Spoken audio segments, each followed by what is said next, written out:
There is one motivational line which has been given by Dr. APJ Abdul Kalam, who is the inspiration of the students and also known as a missile man of our country. He said that if you want to shine, so burn like a sun. It means अगर आप अपने जीवन में सफलता को पाना चाहते हैं तो इसके लिए आपको लगातार कठिन परिश्रम करना होगा, लगातार कठिन संघर्ष करना होगा और लगातार कठिन प्रयास करना होगा, जिससे कि आपको सफलता मिल सके। So once again welcome back on our YouTube channel the passion of learning English. तो आज की वीडियो हम सीखने वाले कुछ ऐसे एंटोनिमस जो कि आपकी इंग्लिश कन्वर्सेशन के लिए काफी यूजफुल हो सकती है। जैसा कि आपको पता होना चाहिए कि अगर आप इंग्लिश सीख रहे हैं तो इंग्लिश की सबसे इंपॉर्टेंट जो चीज होती है वो होती है आपकी वोकैब्स। आपको जितनी ज्यादा वोकैब्स की नॉलेज होगी उतनी ही आपकी इंग्लिश ज्यादा इंप्रूव होगी और आप ज्यादा से ज्यादा कन्वर्सेशन करने में आपको आसानी होगी। तो आइए जानने की कोशिश करते हैं कि कैसे हम इन सारे एंटोनिमस को चेंज कर सकते हैं और कैसे हम अपनी इंग्लिश को और ज्यादा से ज्यादा इंप्रूव कर सकते हैं। So I have written some antonyms. For example, freedom, the Hindi of freedom means आजादी। लिटरेट, लिटरेट मीन्स शिक्षित। एम्पैथी, एम्पैथी मीन्स खाली। इसी तरीके से ये सारे जो वर्ड हैं इनको हम एंटोनिमस बनाना सीखेंगे। तो सबसे पहले फ्रीडम, फ्रीडम की जो हिंदी होगी वो होगी आजादी। तो इसका अपोजिट क्या होगा? फ्रीडम का अपोजिट होगा slavery, slavery, SLAVERY, slavery means गुलामी। नेक्स्ट है आपका लिटरेट, लिटरेट मीन्स शिक्षित और इसका अपोजिट होगा इलिटरेट, ILITERATE,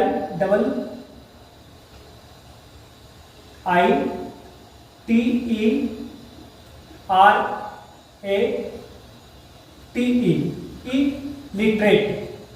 नेक्स्ट है आपका एम्पैथी, एम्पैथी का अपोजिट होगा फुल, खाली, खाली का उल्टा भरा हुआ, भरा हुआ मीन्स फुल। नेक्स्ट है आपका अर्ली, अर्ली का, अर्ली की जो हिंदी होगी वो जल्दी और इसका अपोजिट होगा डिले, डिले मीन्स देरी से। इसी तरीके से नेक्स्ट वर्ड है आपका ऑनेस्ट, ऑनेस्ट का, ऑनेस्ट की जो हिंदी है वो होती है ऑनेस्ट और इसका अपोजिट होगा या इसका एंटोनिमस होगा डिसऑनेस्ट। डिसऑनेस्ट मीन्स बेईमान, डिसऑनेस्ट। नेक्स्ट है आपका इंटरेस्टेड, इंटरेस्टेड का, इंटरेस्टेड की जो हिंदी होती है उसे कहते हैं इच्छुक और इसका अपोजिट होगा अनइंटरेस्टेड, अनइंटरेस्टेड।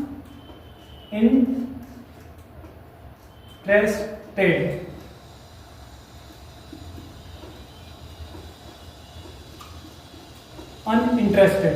नेक्स्ट है आपका ऑर्डिनरी, ऑर्डिनरी में साधारण और इसका एंटोनिमस होगा extra ordinary, extra ordinary.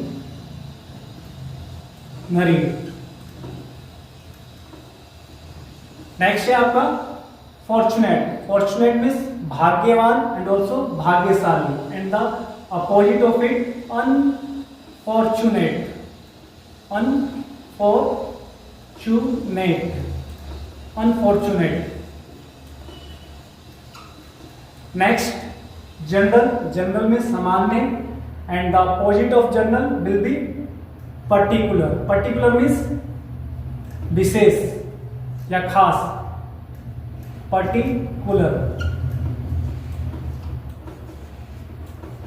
Next word है वो है डिफेंसिव, डिफेंसिव मीन्स रक्षात्मक and the antonyms of defensive will be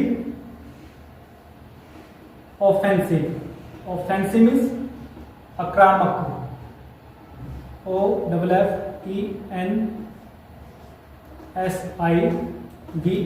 offensive.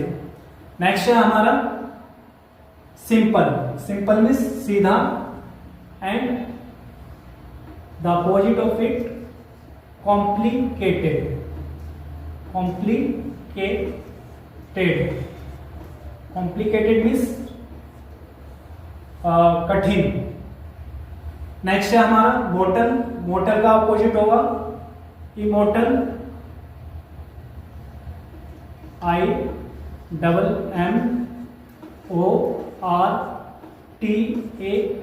Immortal. Immortal का मतलब होता है अमर, और मोर्टल मीन्स मरण से, यानी कि जो मर जाता है। मॉडेस्ट मीन्स विनर, एंड इसका अपोजिट होगा इमोडेस्ट।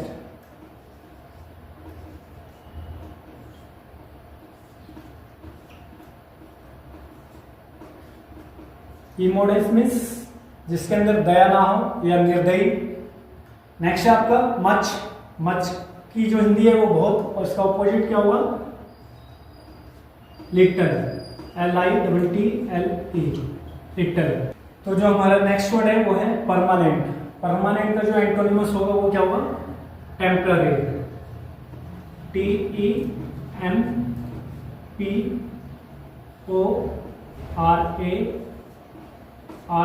टेम्पररी। टेम्पररी मीन्स अस्थायी। इसी तरीके से नेक्स्ट विक्ट्री। विक्ट्री की हिंदी होती है जीत, और इसका अपोजिट होगा डिफीट, DEFEAT, डिफीट। इसी तरीके से नेक्स्ट वर्ड है हमारा सेटिस्फैक्शन।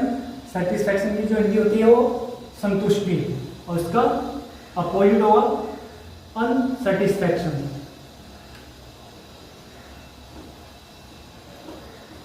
अनसेटिस्फैक्शन।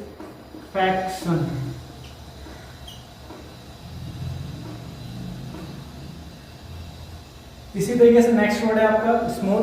स्मूथ मीन्स मुलायम, और इसका अपोजिट वर्ड होगा वो होगा रफ, या इसका एंटोनिमस होगा रफ।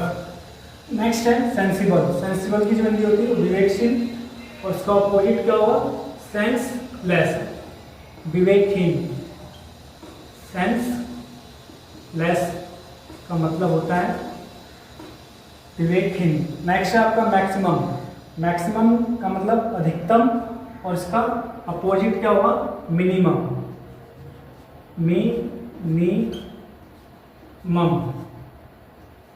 मिनिमम। इसी तरीके से नेक्स्ट है लॉजिकल। लॉजिकल का मतलब तर्कपूर्ण, और इसका अपोजिट क्या होगा लॉजिक, इलॉजिकल,